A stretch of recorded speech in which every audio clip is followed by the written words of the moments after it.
Hello everyone and welcome back to the channel. In today's video we're going to be working on a BMW F10 530D.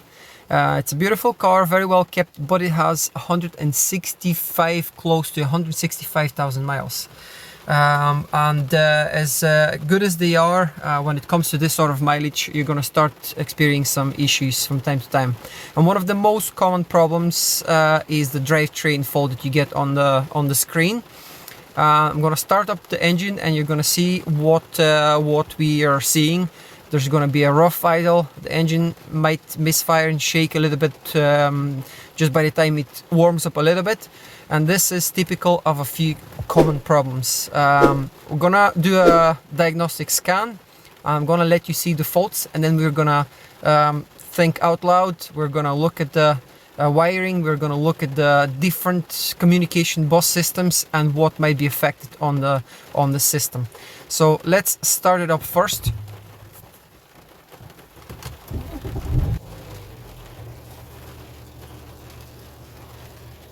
Okay, so far it sounds okay. I can feel a little bit of hesitation. Yeah, the engine starts to shake, and you can see the rev counter, the way it's moving. Now, believe me, if you're seeing what I'm seeing, the whole car is shaking and moving, and it's very strange, very uncomfortable. It basically feels like the engine is gonna stall or the engine is gonna die any minute. Now, so far we don't have any faults on the dash, but at some point the fault will appear on the screen, and it will be the famous drivetrain issue, which is very generic sort of issue. Obviously the ECU tries to protect the car and shows that error in order to stop you from doing any more damage, and protects the engine. When the car warms up, there's almost no issues, and it drives well, it drives okay, and you can't feel any of these vibrations from the engine or the shaking or anything like that. So this leads me to believe this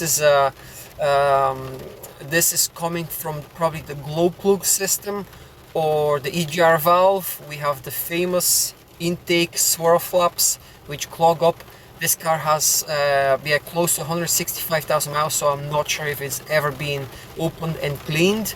I don't know anything about the history of the car, so we're literally gonna have to start taking things apart and see the condition of the internal parts. So now, just a few seconds literally after I stopped the initial footage, a drivetrain fault came up on the screen.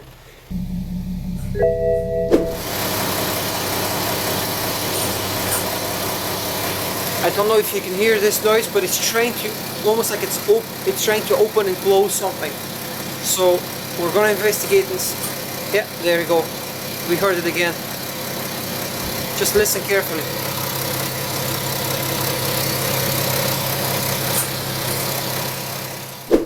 So I believe this might be the EGR valve. It's trying to open and close. Yeah. And there's the screen here as well. Let's wait until it does it again. Okay.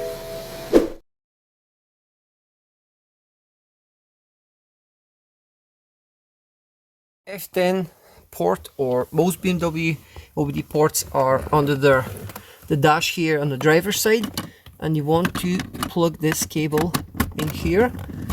So this is the eNet yellow cable. So once you plug that in here, then we're going to connect this other side in the Ethernet cable port in the PC that we have Easter Plus installed. So this is the port we were looking for, this one right here. So you want to insert, when you hear click, then everything is good to go. Okay, we're in Easter now, so what you want to do first is just to make sure you're using the correct cable. So we're using eNet. The next page is vehicle interface. So when you click here, and this comes up as what was last used. I used the decant cable on my BMW E38, so now we want to use the eNet. So I'm going to select the eNet, and this is what I'm going to click on. Select OK. The next section is operations and read vehicle or read out vehicle data. We're going to go complete and identification. Now we need to have ignition on. Ignition is on. As you can see, The system is detecting the VIN number. Just click here and set up connection. And it's going to start, this is going to bring up all the data, all the information of the car, and the control unit tree. So these are all the modules that are installed on the car. So the more green ones we have, the better, of course. You can see some colored in amber or orange, and these modules have faults in them.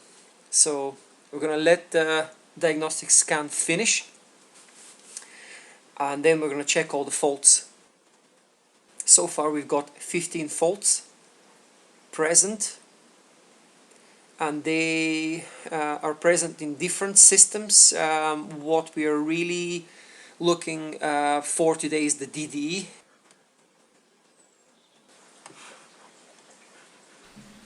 As you can see, we've got a lot of faults here.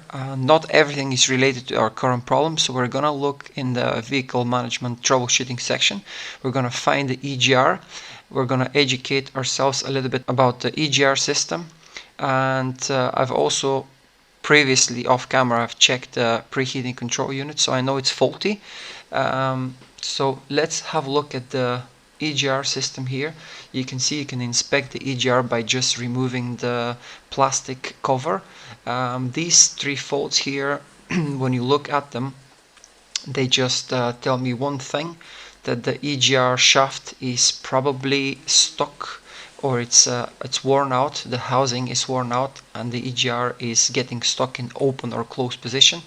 This is the wiring here, if you need to check that as well. So they're all related, and at this point we're gonna have a look at the EGR cooler just to see what this looks like. Feel free to pause this and read if you want to educate yourself, and I hope you find this helpful. So the reason these parts wear is due to carbon. Carbon is very abrasive, and the parts obviously get worn. You have the body, which is made of alloy, and the shaft is made of steel, so the body will wear obviously much quicker. And this is, I think, the conclusion. We're going to have to replace the EGR valve. Looking at the faults here, yeah, I believe that the EGR is causing the biggest problem here, and the relay, as I established already, so I'm going to delete all the faults.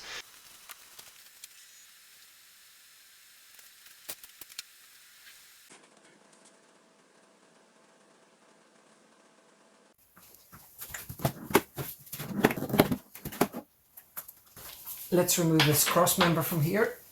This is a 15mm socket, and this is 16.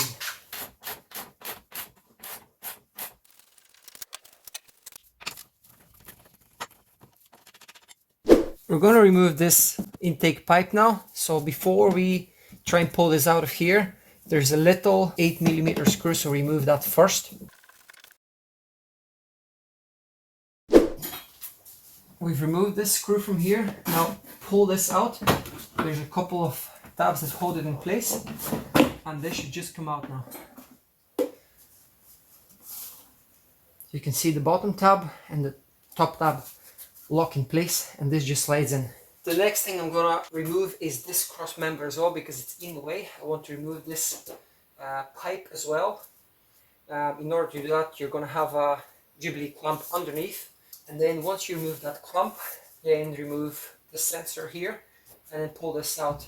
The top of this the filter housing should just lift up and slide out.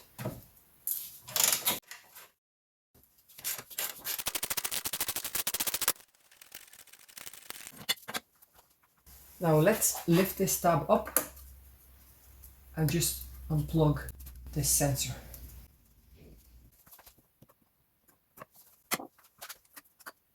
I'm going to remove this Jubilee clip here. So what I'm using is this extra long 1/4" ratchet with a extension and a 6mm socket on it. So just insert it on the bolt, on the clip, and just gently loosen it.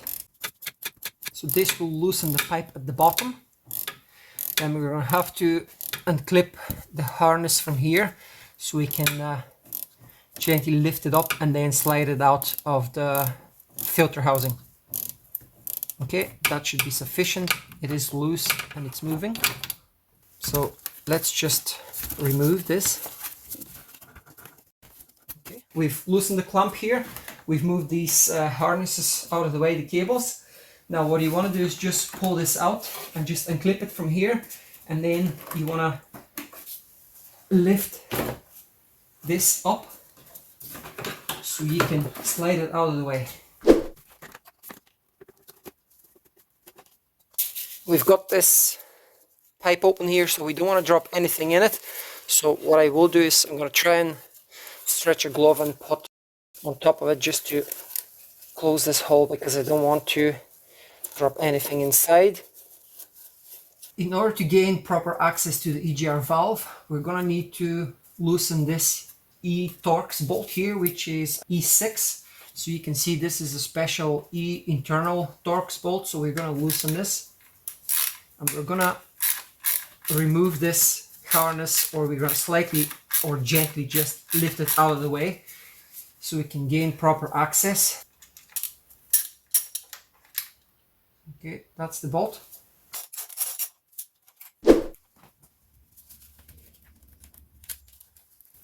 What you want to do is you want to push this pipe, push it forward and twist it gently until you're able to see this clamp, this retaining clamp, and just lift it up and pull it out. Okay, now you've got another thing to remove here. This is a little sensor cable, so just disconnect that, let it hang there in place, go back a little bit, and just move this out of the way, or just pull it out. We're looking through the throttle body here. As you can see how badly clogged up this this pipe is. I've seen a lot over the years, but this is one of the worst examples. We've got probably about 80% restriction here, so it's gonna make massive difference when it's cleaned up. In order to remove this electrical plug here, you need to release this tab, so lift it up. Now I'm going to try and carefully show you on the other side. There's another one, so you need to lift this up, and then if you can't do it by hand, just use just gently, obviously, a pair of vice grips or big pliers, and just pull it out. So this is what you want to remove. You want to remove this here. It's pushed down, so you want to lift it up, and then this one is down, so you want to lift this up as well. Just pull it out like that. So this is the cable for the EGR valve, and now we're going to remove some more cabling here in order to be able to lift this harness so we can gain access, but just better access to the EGR valve. Got another connector here.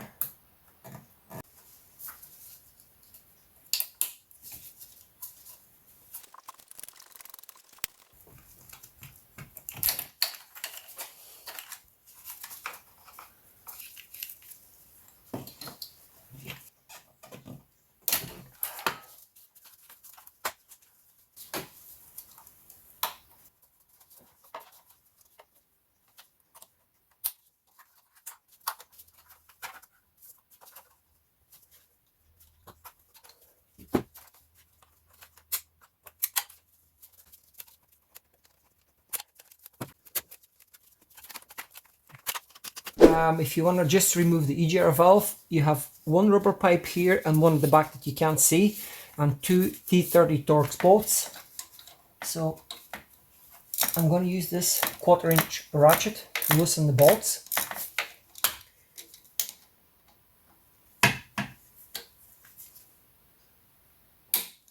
Okay, this is obviously never ever been removed from day one, so we can expect that the EGR valve is not great. I'm gonna get my magnet and pick up the bolt, and that's the second bolt from the EGR valve. The next step, I'm gonna show you how to remove the EGR valve. Now, if you've never removed this, it's gonna be pretty tight, so you're gonna need to use something like this sliding hammer with a hook at the front. So what I'm planning to do is to be very gentle because we're obviously working with aluminium parts. So just put it somewhere where the metal is nice and thick. Job done.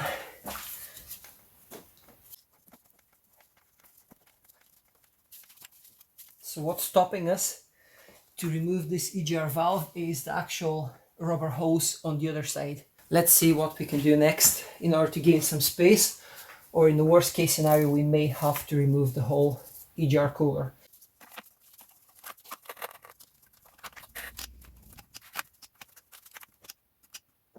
The next step is to try and slide this vacuum control valve. So there's a little clip here, just push it down, and this should slide out. It's basically sitting on a flat piece of metal. So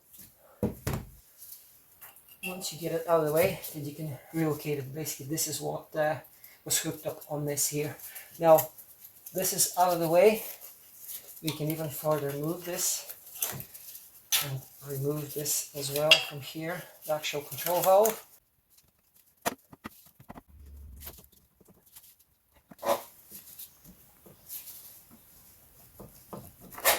Okay, finally we have the EGR valve out.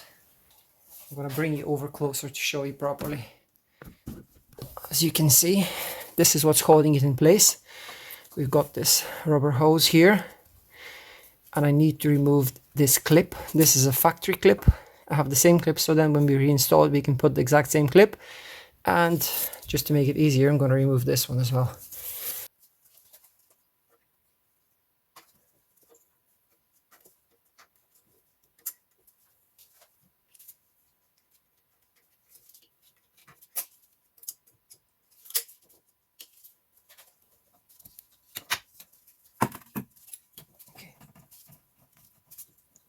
Okay, there's obviously some coolant here, so we don't want to spill it. So I'm just going to insert one of the cross braces 10mm bolts, just to stop any leaks. And now when I pull this hose out from the cooler, we will probably lose some coolant from here as well. Hopefully just a tiny amount. Okay, that's that. I have a box of stuff that I keep, and these are rubber caps.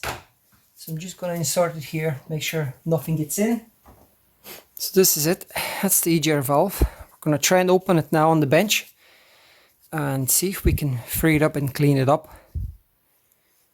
And then see what happens next. Hopefully we will save a bit of money from having to buy a new one.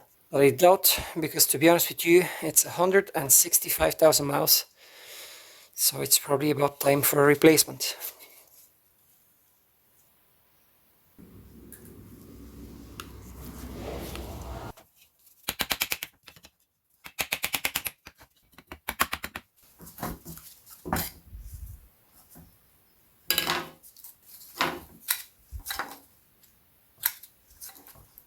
This should release freely, it shouldn't catch like that, and it should lock. Can you hear this? I mean, if this shaft is good and new, you will never hear that rattle. So this is worn. And the problem here is simply mechanical rather than electrical. So it just locks in here and then it won't release. So the motor is struggling, and that's why it's triggering a fault. So the motor is not able to close it back.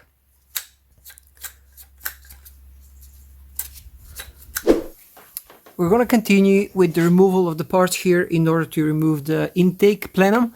So what I wanted to show you is just look at this dirt here. You can see it. Let me just point with my airline here so you can see this. You want to blow this out before you start removing the intake, because all this dirt is going to end up in your intake if you're not careful. So plug everything that you've opened up and just give this a good blast.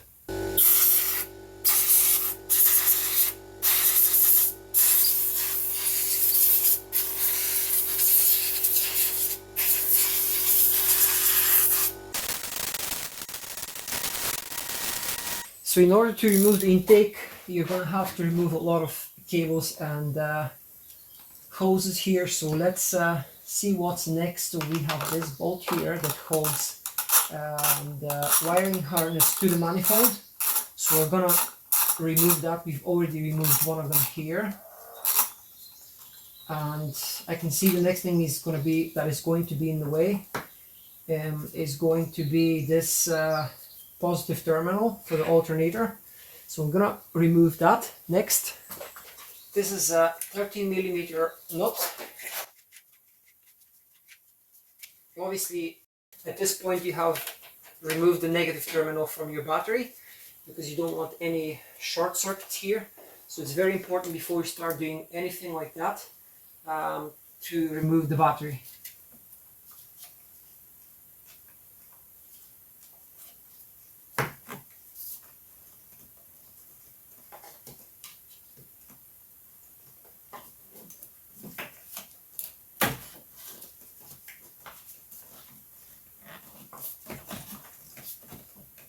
So I'm going to place the positive terminal. Actually, I'm going to put this back in here. I'm going to put the positive terminal from the alternator at the back here so it's not obstructing me. Now what I have removed so far, which I didn't show you, is this plug. This sits right behind the oil filter housing here, and this is a temperature sensor, I believe. And I'll be careful with these cables. Just let me show you. This is so fragile and it's literally crackling, it's breaking up. So the protection for the cable here, it's really badly heated and it's cracking and it's breaking. So I will be replacing this with a new one because I don't want this to fray on the cable and to damage the cables. So as I said, I've removed this. I'm going to need to remove this cable here as well. This is the alternator regulator cable. So just be very careful, don't pull hard on anything at all, just be super gentle. As there's a lot of parts to be removed here and a lot of cable, you don't want to damage anything. Now there's another connector here on the AC compressor, so I'm going to have to try and wiggle this out of the way as well. That's that out.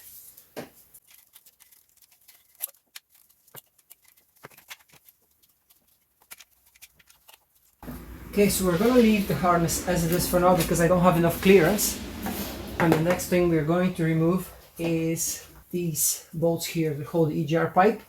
Now these are internal 8, so that's E8. So loosen these.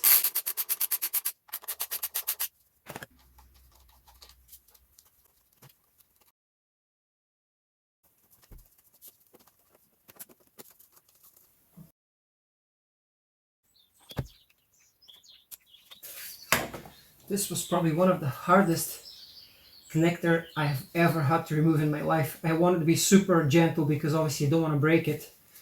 But this was obviously never ever removed. Okay, let's proceed with the next step.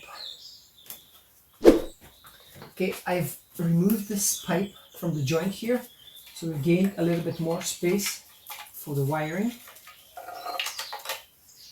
This is obviously, we want to have this out of the way. Okay, the throttle body, wiring harness as well. This is actually quite easy to remove. So just pull it out, squeeze on it, pull it out. It came out easy enough. I want to show you this rusty mess here. So really don't know how I'm going to take these out. They're so badly corroded. And let's see what we can do. There's one underneath, even worse.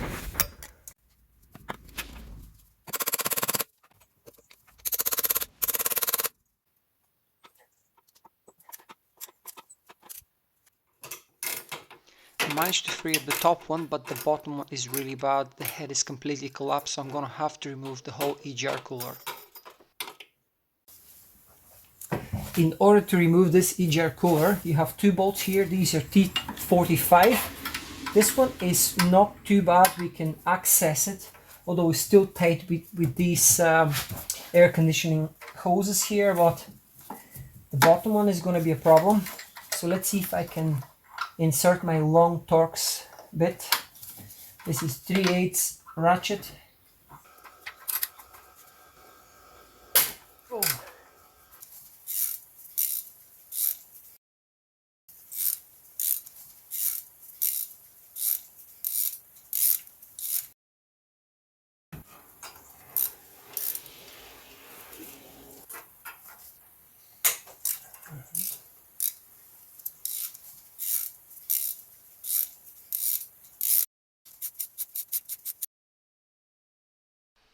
Just be prepared to catch the coolant here, because when you pull the cooler out, fair bit of coolant will come out. So if you have a plug, try and plug it in, maybe a silicone plug or something like that. If not, just let it drain and then just filter it or replace your coolant. At this point, the only thing holding the cooler in place is the vacuum line, which is connected to the plastic black actuator on the cooler.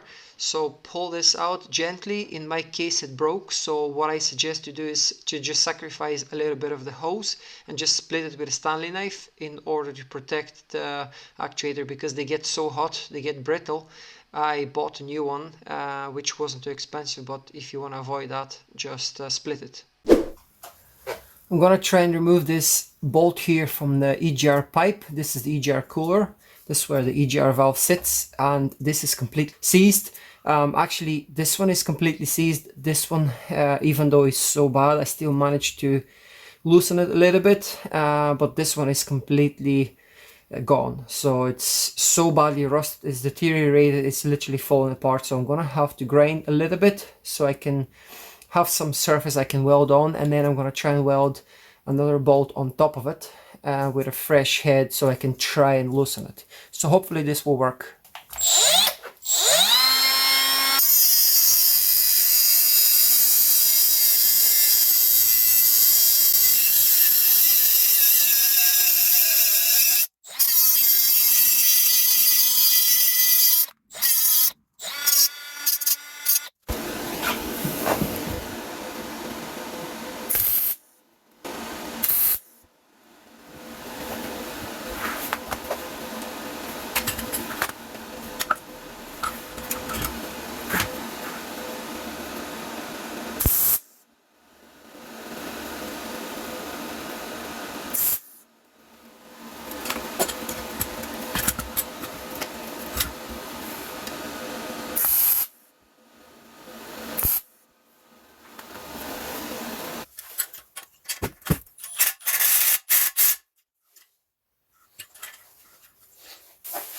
So just want to show you what happened.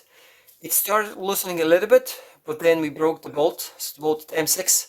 I'm going to use now M8. So I'm going to go with a thicker bolt. So hopefully this will do the job now. Doesn't matter that this one broke, at least it's nice and strong. So we have a good base to work with. And now we're going to try with a stronger bolt and see if this breaks this completely seized, rusty bolt. You can see this is absolutely corroded and it's falling apart. So let's see what happens next.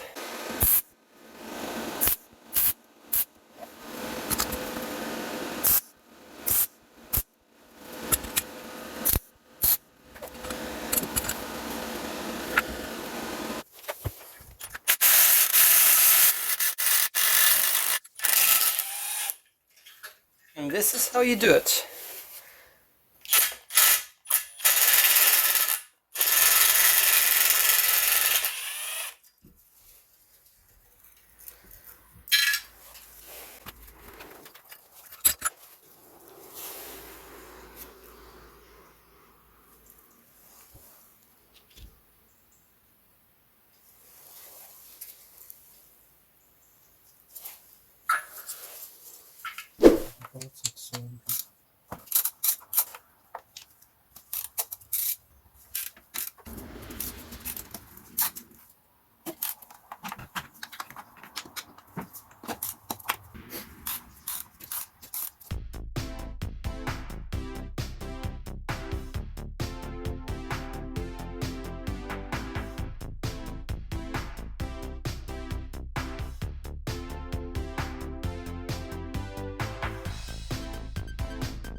These are for BMW 530D F10 2010.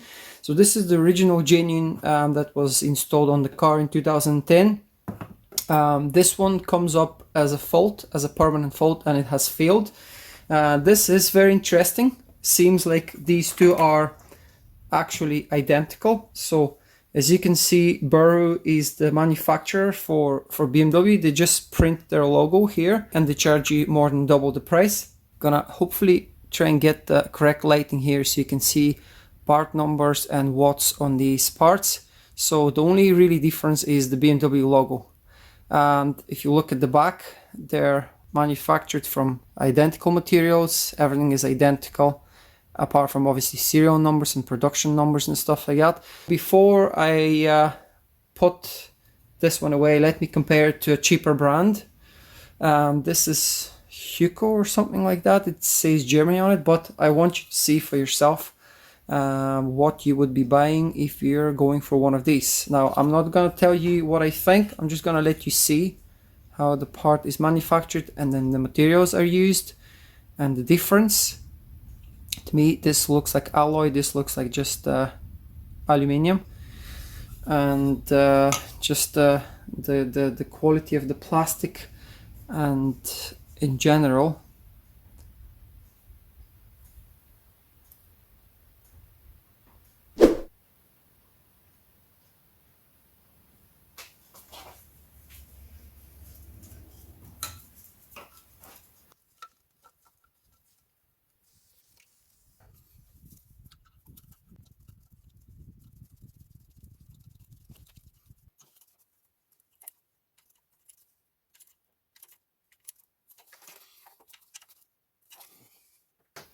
That's the relay installed. Now let's plug in.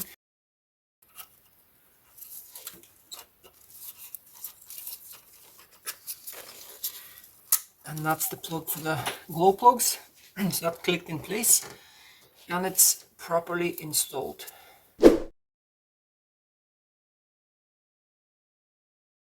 I'm gonna show you how I made my own tool for cleaning intake ports. There's a lot of carbon and oil buildup on these intake ports. This is N57 3-liter diesel engine on the BMW. This is what I came up with. Just got a strong piece of metal that I had lying around in the garage and got a washer, welded the washer, and then I just ground the washer to profile just to fit the ports as best as I can. So now I have an oval section and a more flat section to kind of drag and pull and remove the debris. So we're gonna attempt now to do a rough clean. We're gonna close the cylinders, make sure obviously your valves are closed. If you're not sure about this, just do a bit of research. Certain cylinders will have the valves open and the valve closed. So if you don't have a crank tool, just go and purchase the correct crank tool for your crank pulley. I'm gonna put a picture in the video. I'm gonna leave a link in the description for the tool that I'm gonna be using in order to turn a crankshaft, so I can close and open certain cylinders that I'm working on. And as I mentioned, this is gonna be a gross clean. That's not bad for just one gentle pull.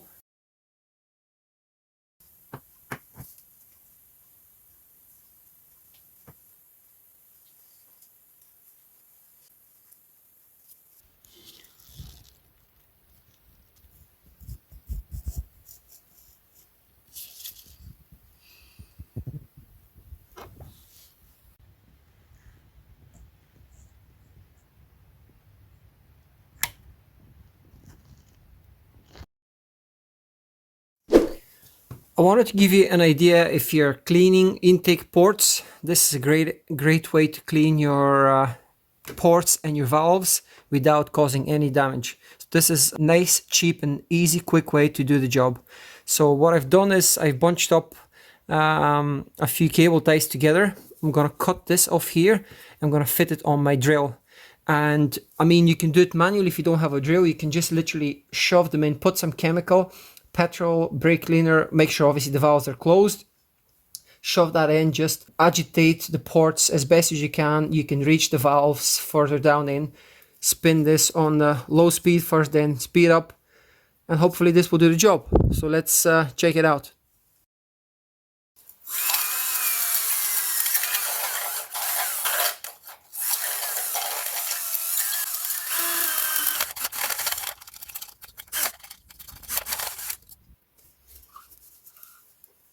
Next stage, spray some more chemical inside. This is brake cleaner, as I mentioned, I'm using. I'm going to fill up the port.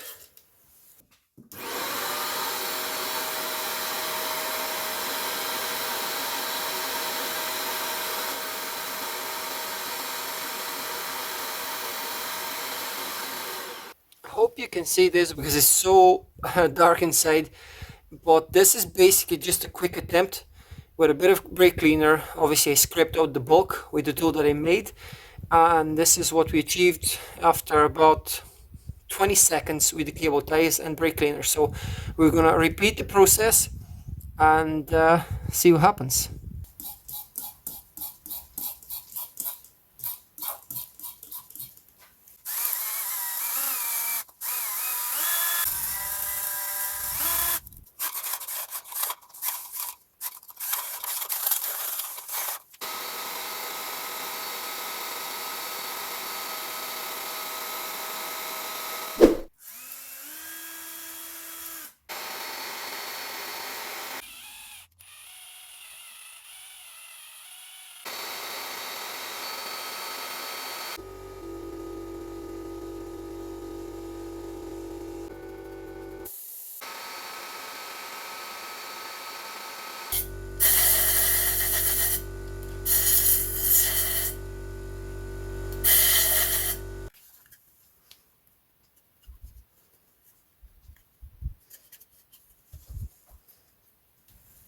So this is what I've done. I've put 2 O-rings in order to better seal it. So I'm gonna hook up my vacuum and we're gonna start blasting.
I'm going to show you the best way to clean a plastic intake manifold.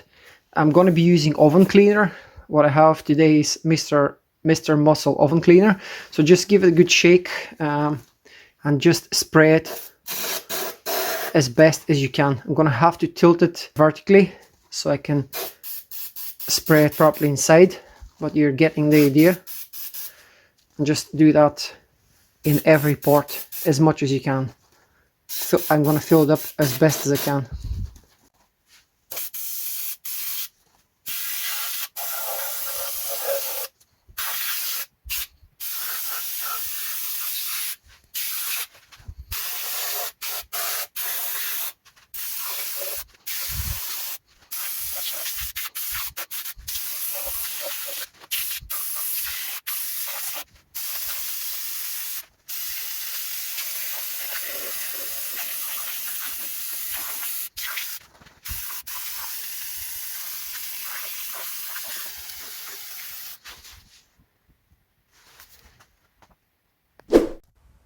After I spray the oven cleaner, I let it overnight to do its magic, and I would recommend you to place the intake manifold after you spray the chemical in a large plastic bag.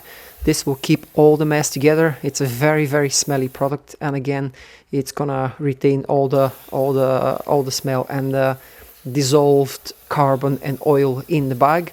I'm using a pressure washer. If you have a power washer with hot water, it's gonna be much better and much quicker as well. Yeah, it's a very time consuming process. If you're in a hurry and you need to do this very quickly, you're probably better off buying a new intake. There are some aftermarket intake manifolds for around 150 pounds. I decided to deep clean my original genuine intake manifold just because there's absolutely nothing wrong apart from obviously the oil and soot buildup. But I decided to keep my original genuine intake manifold. I was waiting on some parts in the post and I had plenty of time, so there was no rush and no hurry, so I decided to clean it myself. Before you start power washing or pressure washing, just make sure you remove all the sensitive parts like the throttle body and the map sensor, because you don't want to cause any extra damage. And yeah, just spray plenty of oven cleaner. The longer you leave it, the better it's gonna work, and plenty of power washing.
Look how clean and shiny this bad boy is.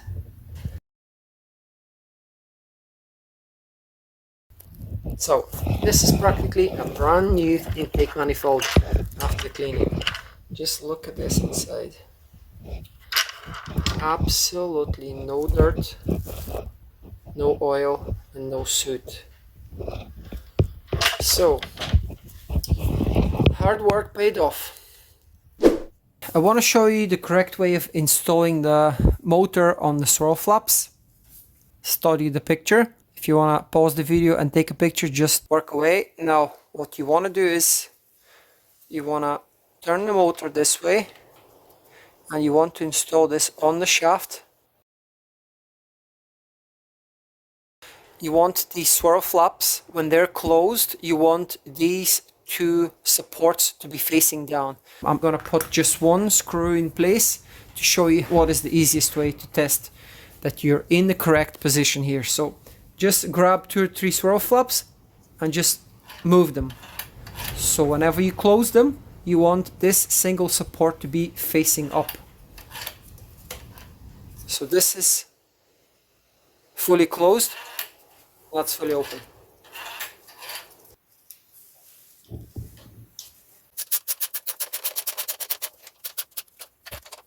Don't go absolutely crazy here, just go by feel, and when the bolts bottom out, don't put any more tension, because you're screwing in plastic, so there's no need for too much force.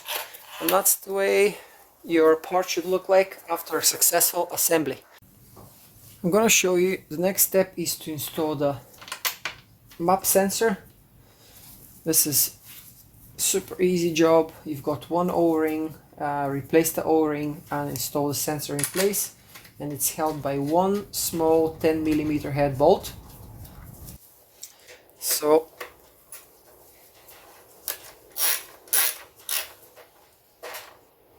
give it a gentle squeeze, and that's the sensor installed in place.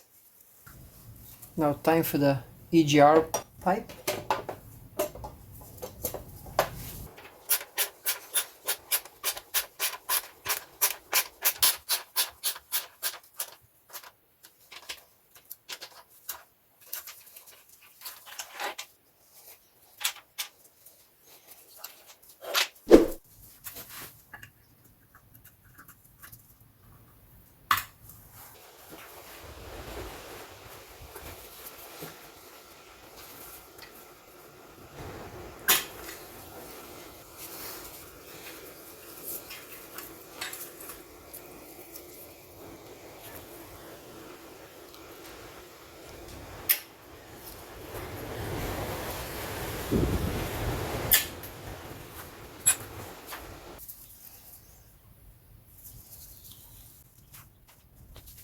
Putting a little bit of anti-seize. This is obviously going to burn off eventually when the EGR starts working, but this is just to help me with installation. You'll see how tight fit it is, and it's going to help me a lot when I lubricate the surface. So as you can see, just a little bit, don't go crazy, and just gently move the EGR valve. So this hose, we can slide on this coolant hose and just push it in place.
All done now. Our EGR valve has been installed on the EGR cooler and it's ready for installation. I wanted to show you these cables here and the plugs there, totally broken and deteriorated, and there's a fair bit of heat, so we're gonna try and repair them and see what we can come up with, because we can't just leave them like that. That's just gonna cause problems at some point, so we need to insulate them. In order to repair these broken conduits, I'm gonna use the same material. So these are flexible conduits. So what I'm gonna do is I'm gonna split this, because obviously you don't want to be removing the cable, and I'm gonna install it over this. Now these actually open these connections.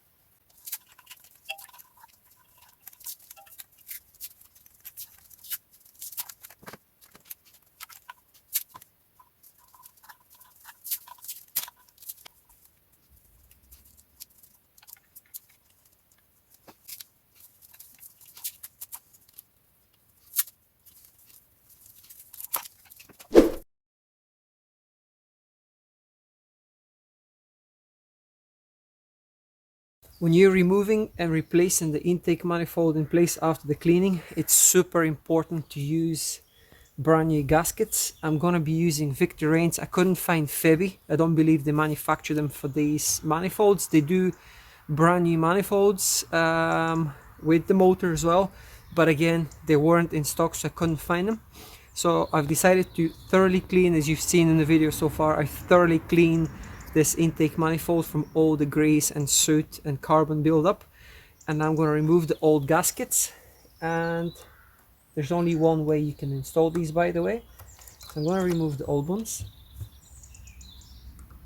and I'm going to install brand new Victor REINZ gaskets.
I'm gonna torque the intake manifold bolts to 10 Newton meters. So I'm gonna start from the middle. There's no specific sequence, but I just like to start from the middle.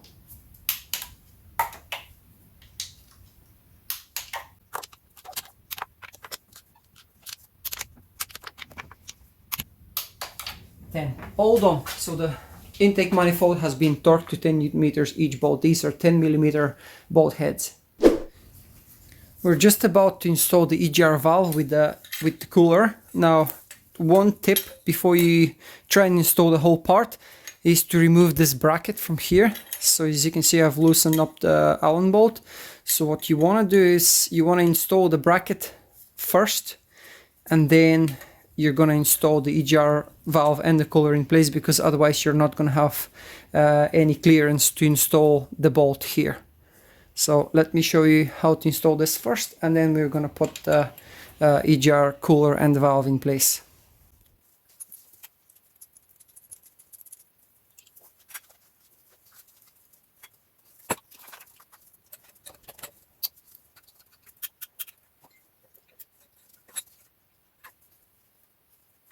I'm going to use ceramic paste on the bolts of the EGR. This is very good product because it's very high temperature, heat resistant. I've installed the bottom bolt here on the exhaust manifold, and I'm going to install, I've put some ceramic paste, and I'm going to install the top bolt.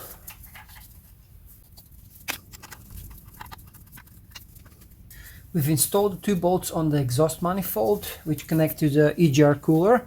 We've connected the bracket, and very important part is obviously to have the cooler properly seated on these coolant pipes with the O-rings. I'm just gonna lift this a little bit now so I can thread it. Be careful, do this by hand, don't use any tools. Because the block is aluminium and you're gonna have problems if you cross thread it.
I'm going to install a brand new gasket on the throttle body, so it's always a good idea to put new gaskets where you can.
Open the cap of the coolant tank. I'm going to lift the vehicle up.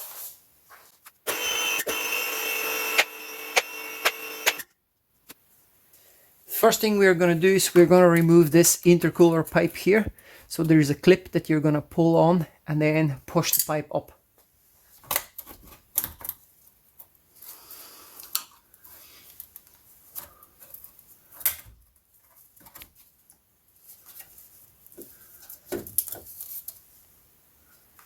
This is the bottom coolant hose from the radiator. So once you do that, then a lot of coolant is going to leak out. So make sure you have a proper setup and a good large catch tray. I'm going to show you what I'm going to be using at the moment so we can collect all the coolant. You're going to spill some, but let's try and catch as much as we can.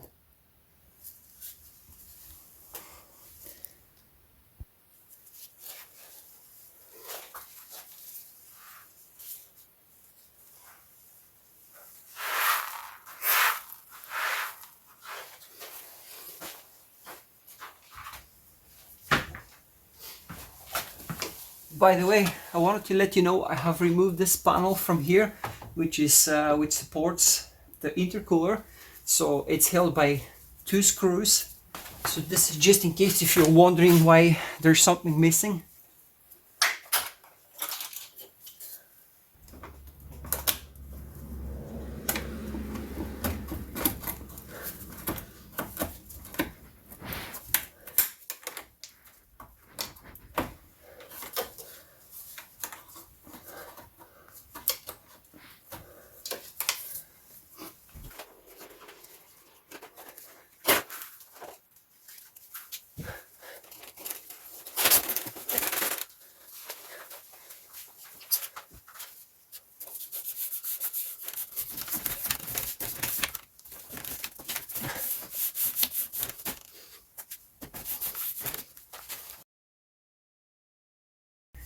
If it has never been removed, it's going to be difficult. Actually, not too bad. That's it. That's some coolant coming out.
So keep repeating the same process until you get clear brake cleaner or whatever detergent you're using to clean it.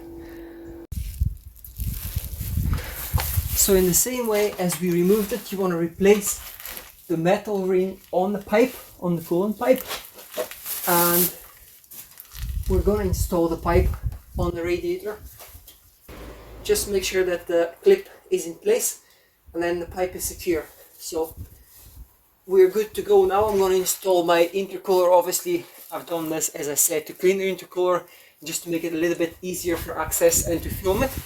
And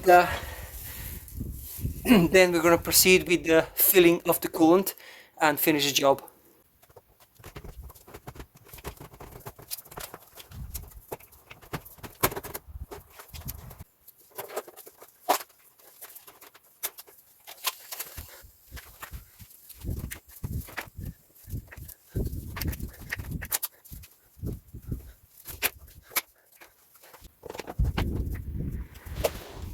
This is a T25 torque screw head.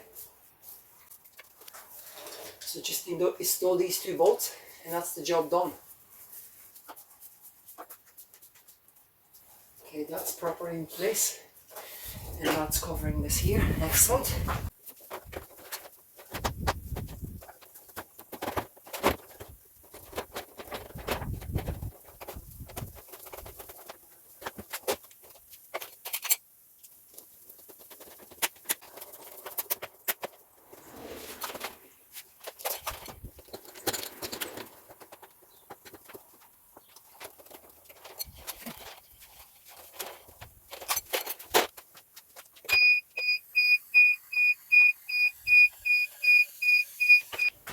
It's time to fill up the system with coolant.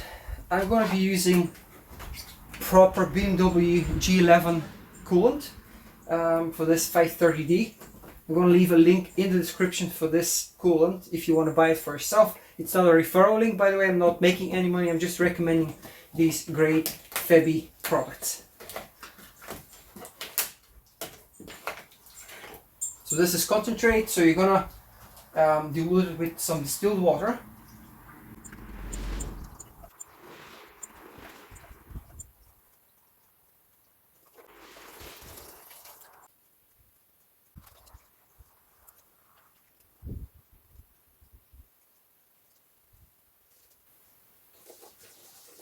So now, in order to bleed the system, we're gonna start the engine and we're gonna put the fan on the lowest speed and we're gonna increase the temperature to the maximum.